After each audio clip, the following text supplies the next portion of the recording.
नमस्कार, the post के इस अंक में आपका स्वागत है। आज हम बात करेंगे देश में इस समय सबसे चर्चित सरकारी एजेंसी ईडी और राजनीतिक दलों की। इस समय इस एजेंसी को कुछ ज्यादा ही ताकत मिली हुई है। कहने का मतलब यह है कि यह एजेंसी किसी के यहां छापे डाल सकती है, पूछताछ कर सकती है, गिरफ्तार कर सकती है, यानी अपने आकाओं के इशारे भर से आदमी की हैसियत ही बदल सकती है। यह बात तो मानना पड़ेगा कि आज केंद्र की सरकार अपने अधीनस्थ किसी भी विभाग से अपने मनमाफिक काम करवा ही लेती है। ईडी का खेल देश में 2018-20 से शुरू हुआ। खासकर राजनीतिक पार्टियों और उसके नुमाइंदों के खिलाफ ईडी आज देश में विपक्षी पार्टियों के राज्यों और उनके नुमाइंदों के खिलाफ ही जांच करती दिखी जा रही है। जैसे बंगाल, बिहार, पंजाब, तेलंगाना, मध्य प्रदेश, महाराष्ट्र, झारखंड, दिल्ली और छत्तीसगढ़। मध्य प्रदेश में दल बदल के बाद सरकार का बदलना, महाराष्ट्र में भी दल बदल के बाद सरकार बदलना, तेलंगाना में मुख्यमंत्री की बेटी को ईडी के नोटिस और पूछताछ के बाद तेलंगाना के मुखिया का शांत हो जाना, दिल्ली के मंत्रियों का गिरफ्तारी के बाद आज तक जेल में रहना, यह सब बताता है कि जिसने भी बात नहीं मानी उसे तो भुगतना ही है। अभी देश में 5 राज्यों में चुनाव होने वाले हैं, जिसमें तेलंगाना पहले ही शांत हो चुका है। मध्य प्रदेश में भाजपा की ही सरकार है।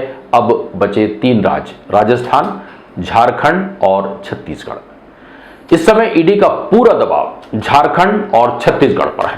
कारण साफ है, दोनों जगहों पर विपक्षी पार्टियों की सरकार है और ये प्रदेश मिनरल बाहुल्य प्रदेश है। इन राज्यों में चुनाव भी हैं, इन राज्यों में कब्जा भी करना है, क्योंकि अपने मित्रों के लिए रास्ता भी साफ करना है ताकि मित्रों का धंधा भी सुचारू रूप से चलता रहे। इसी तारतम्य में छत्तीसगढ़ में 2020 से ही उस दिशा में ईडी का काम शुरू हो गया, पर अब 2023 में चुनाव आते आते छापे, नोटिस, पूछताछ जोरों पर शुरू हो गई है।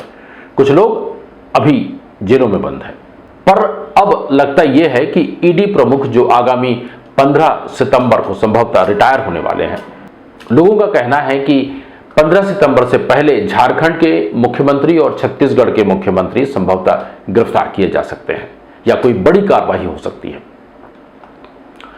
छत्तीसगढ़ के विषय में सबसे बड़ी बात यह है कि जितने भी लोगों से पूछताछ हुई, छापे पड़े, गिरफ्तार हुए, पर टूटा कोई नहीं। इसीलिए मुख्यमंत्री पर हाथ डालने का कार्य योजना का समय बढ़ता जा रहा है। संभवतः ऐसा लगता है कि ईडी को गिरफ्तार करने की हिम्मत नहीं हो पा रही है। देश के लोगों की सोच है, आकाओं के कहने पर गिरफ्तारी तो संभवतः होगी ही। इन सब बातों को सोच समझकर ही छत्तीसगढ़ के मुख्यमंत्री भूपेश बघेल ने अपनी प्रेस वार्ता छत्तीसगढ़ में न लेकर देश की राजधानी दिल्ली में नेशनल मीडिया के सामने ली, वह भी कांग्रेस पार्टी के मुख्यालय में। दिल्ली और कांग्रेस मुख्यालय का अपना वजन तो है ही। अब देखना यह है कि क्या होता है। देखना यह भी है कि ईडी द्वारा जो कार्रवाई होना है वह कब तक होती है, 15 सितंबर तक या संजय मिश्रा को और अधिक पावर मिलने के बाद, जिसकी संभावनाएं जताई जा रही हैं। लोगों का मानना है कि मोदी सरकार जो करना चाहती है वह कर ही लेती है। देखना है ईडी झारखंड और छत्तीसगढ़ में क्या कर पाती है। इसी तारतम्य में देखें छत्तीसगढ़ के मुख्यमंत्री भूपेश बघेल की दिल्ली के कांग्रेस मुख्यालय से प्रेस वार्ता। छत्तीसगढ़ में यही कोशिश हो रही है कि किस प्रकार से छत्तीसगढ़ सरकार को दबाया जाए, बदनाम किया जाए, चाहे वो राजनेता हो, चाहे कार्यकर्ता हो, पार्टी के पदाधिकारी हो या फिर अधिकारी और कर्मचारी हो। ये सिलसिला शुरू होता है जुलाई 2020 से। झारखंड चुनाव में बुरी तरह से मात खाने के बाद इन लोगों ने इसकी शुरुआत की और आईटी ने रेड डाला। जितने भी जिसे शराब घोटाला के नाम से प्रचारित किया गया। और इस शराब घोटाले में 2019-2020 में केक की रिपोर्ट भी है, वहाँ उन्होंने जांच भी की। उसके बाद 2.5 साल तक वो चुप रहे, चुनाव नज़दीक आते हुए, जबकि सारे कागजात ईडी को सौंप दिया गया था। सॉरी। उसके बाद ईडी सक्रिय होती है और फिर उन्हीं लोगों को बुलाते हैं और कहा जाता है कि 2168 करोड़ के घोटाले हुए। इसमें ये भी कहा गया कि होलोग्राम, नकली होलोग्राम का प्रयोग किया गया। लेकिन सबसे मज़ेदार बात यह है, ये नकली होलोग्राम का यदि प्रयोग हुआ तो जो डिस्टिलर है वही तो करेगा, उसी फैक्ट्री में तो होगा, लेकिन उनके खिलाफ कोई कार्रवाई नहीं हुई, बचत लोगों के खिलाफ कार्रवाई हुई। उसके घर में ज्वेलरी भी पाए, नगद रुपये भी पाए, किसी को जब्त नहीं किया गया। और कहा गया कि 2168 करोड़ के घोटाला हुआ और चल अचल संपत्ति 2018 के पहले के भी जब्त करने के बाद भी 200 करोड़ के आसपास की संपत्ति जब्त नहीं की गई। जबकि इस दौरान 2018 के बाद जब हमारी सरकार बनी, उसके पहले जो रेवेन्यू है आबकारी की, वो 3900 करोड़ की थी, अब बढ़ के 6500 करोड़ हो गया। और आरोप ये लगाया ईडी के द्वारा कि राज्य के खजाने को नुकसान पहुंचाया गया, जबकि 3900 करोड़ से बढ़ के 6500 करोड़ हुआ। और आज तक के वो 2168 करोड़ में से केवल 200 करोड़ के आसपास, वो भी पैतृक संपत्ति, और 2018 से पहले अर्जित की गई आय, उसको जोड़कर भी 200 करोड़ नहीं पहुंचा। दूसरी बात, कोल स्कीम का आरोप लगाया 500 करोड़ का। एफआईआर दर्ज हुआ कर्नाटक में, फिर दर्ज हो गया भोपाल में, अभी नोएडा में भी हुआ। और उसके बाद 4 बार वो सप्लीमेंट्री चालान प्रस्तुत कर चुके हैं और सब मिला के चल अचल संपत्ति सब मिला के अभी तक 150 करोड़ पहुंचा है। आरोप 500 करोड़ का है, लेकिन संपत्ति 150 करोड़, वो बता नहीं पा रहे।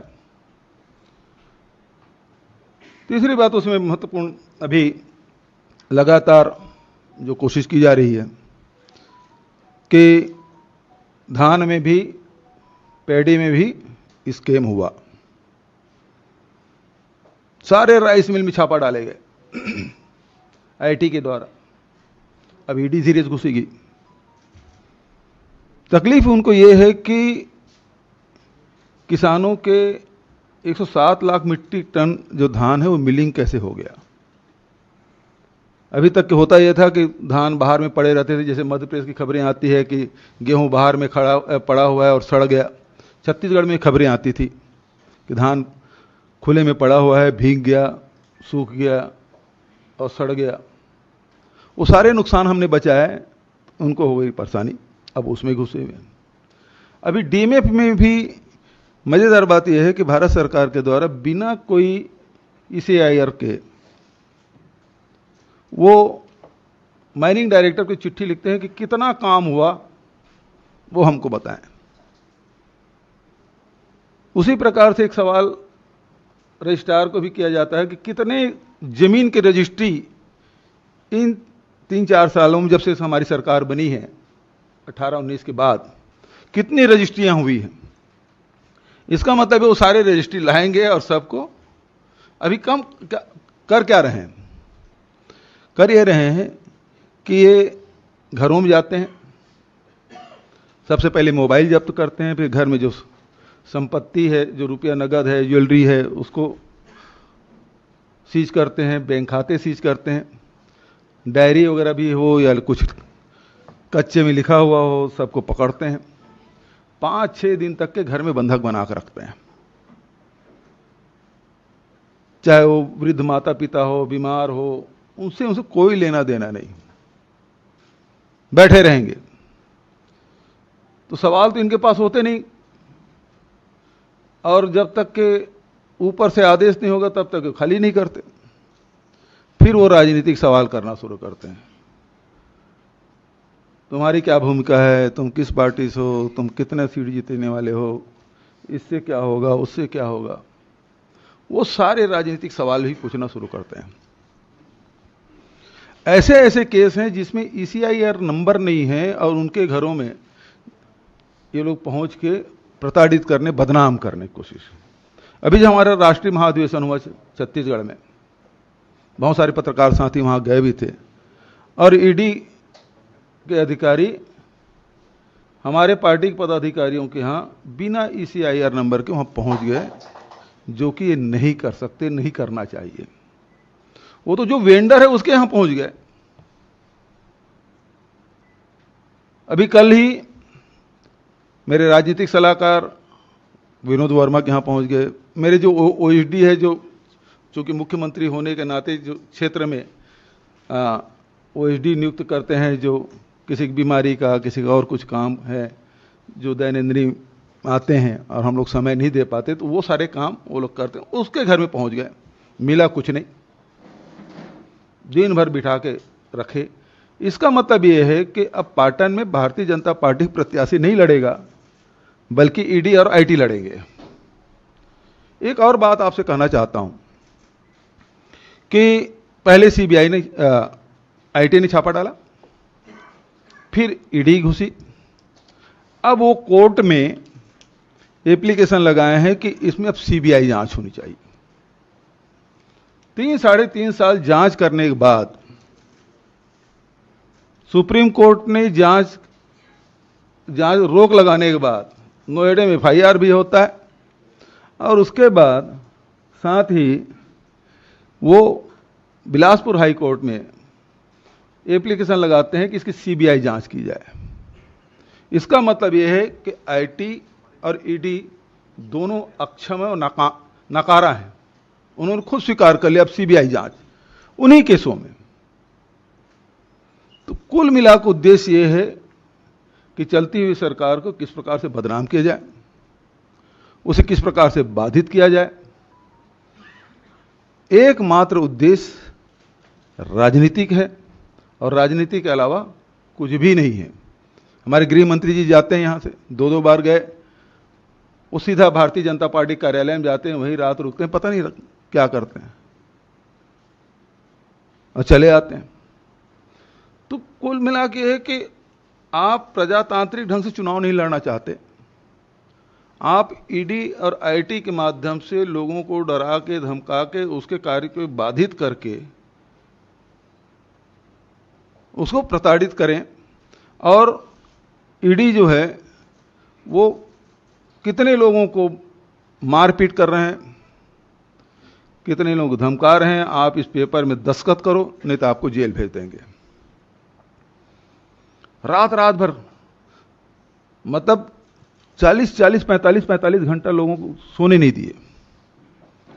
रात को 10-11 बजे के बाद आपको पूछताछ करने का अधिकार नहीं, लेकिन यदि आप ईडी ऑफिस के आप फुटेज निकालेंगे तो सारे जो पूछताछ है वो 11 बजे के बाद शुरू होती है, अमानवीय तरीके से निरंकुश हो चुके हैं। जितने ये लोग संशोधन किए तो बेतहाशा उनको अधिकार मिला हुआ है, और जमानत तो किसी को होना नहीं है। 8-15 दिन, हफ्ते, महीने, दिन की बात नहीं, आप सालों पड़े रहिए, कोई जमानत उमानत होना नहीं। तो डर यही है, डर ये बताते हैं कि आप, हम जो कह रहे हैं, उस जो पेपर लिख के लाए हैं उसमें दस्तखत करो, हस्ताक्षर करो, और नहीं तो आप जेल जाओगे, और जेल जाने के बाद आपको जमानत नहीं मिलेगी। ये स्थिति छत्तीसगढ़ में, और इतने कम से कम उस छोटे से राज्य में 200 से अधिक आईटी और ईडी डीआरआई करके छापे पड़ चुके हैं।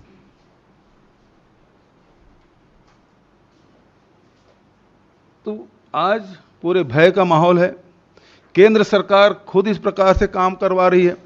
संजय मिश्रा जी के बारे में जानते ही हैं, उनको टास्क मिला हुआ है 15 सितंबर तक के। अभी तब कल 23 अगस्त था, अभी तो 15-20 दिन और बचे हैं। तो जितना वो उनको आतंक फैलाना है वो पूरी ताकत के साथ करेंगे, क्योंकि उनके आकाओं ने एक्सटेंशन दी है तो वो अपने आका के हिसाब से काम करेंगे, क्योंकि उन्होंने दिलाया। आगे भी कुछ मिलने की संभावना है। तो ऐसे व्यक्ति यदि काम करेंगे, ऐसे इस उद्देश्य से काम करेंगे, तो फिर प्रजातंत्र तो खतरे में है। दूसरी बात इसमें ये कहना चाहता हूं, यदि सत्ताधारी दल इस प्रकार से कोई कार्रवाई करे तो फिर कोर्ट की बड़ी जिम्मेदारी हो जाती है कि ऐसे बेजा जो हस्तक्षेप किया जा रहा है और लोगों को परेशान किया जा रहा है, उसमें रोक लगाए।